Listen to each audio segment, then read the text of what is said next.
suci. Pertanyaan yang ketiga, sebutkan jenis-jenis keistimewaan Al-Quran. Jawabannya adalah keistimewaan dari segi ajaran dan isi, keistimewaan dari segi bahasa dan sastra, keistimewaan dari segi penjagaan dan keautentikan, dan yang terakhir keistimewaan dari segi dampak dan pengaruh. Yang keempat, sebutkan nama-nama sifat Al-Quran. Yang pertama Al-Furqan, yang kedua Al-Kitab, yang ketiga Al-Tanzil, dan yang keempat Al-Dzikir. Yang kelima, sebutkan sifat-sifat Al-Quran. Yang pertama nur atau cahaya, yang kedua mau'idah atau nasihat, syifa obat, yang ketiga mubin menjelaskan, yang keempat busro berita gembira. Yang keenam, sebutkan beberapa keberkahan yang terdapat dalam Al-Quran. Yang pertama, kesederhanaan dan kemurahan hati, yang kedua keberanian, yang ketiga kesetiaan dan amanah, yang keempat kejujuran. Soal ketujuh, apa pengertian pengobatan Al-Quran? Jawabannya adalah pengobatan Al-Quran adalah metode penyembuhan penyakit lahir maupun batin berdasarkan petunjuk Al-Quran, baik melalui bacaan ayat-ayatnya, doa maupun pemanfaatan bahasa alami.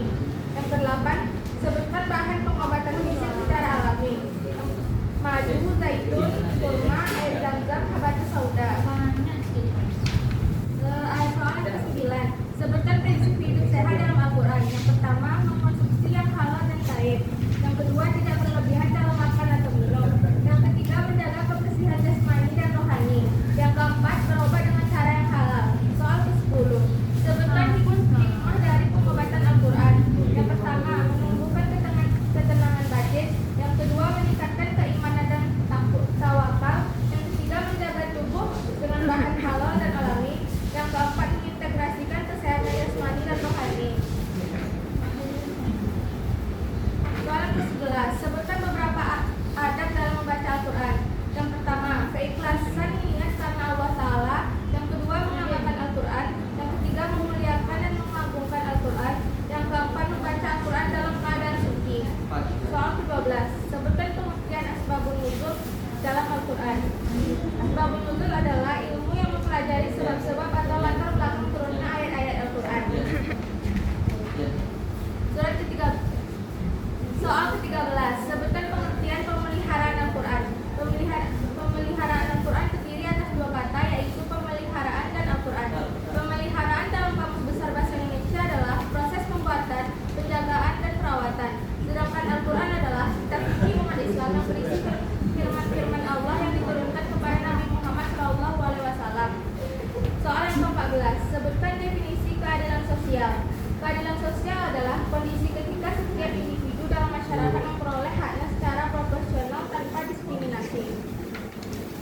Soal ke-15, sebutkan bentuk keadilan sosial dalam Al-Quran. Yang pertama, keadilan hukum. Yang kedua, keadilan ekonomi. Yang ketiga, keadilan gender. Yang keempat, keadilan politik dan sosial. Soal ke-16, sebutkan pengertian mukjizat. Menurut Rahmat, kata mukjizat berasal dari kata ijaz, yang merupakan bentuk masdar dari bentuk fi'il, yaitu ajaza itu. Ajaza sendiri berasal dari kata ajaza, berarti lemah.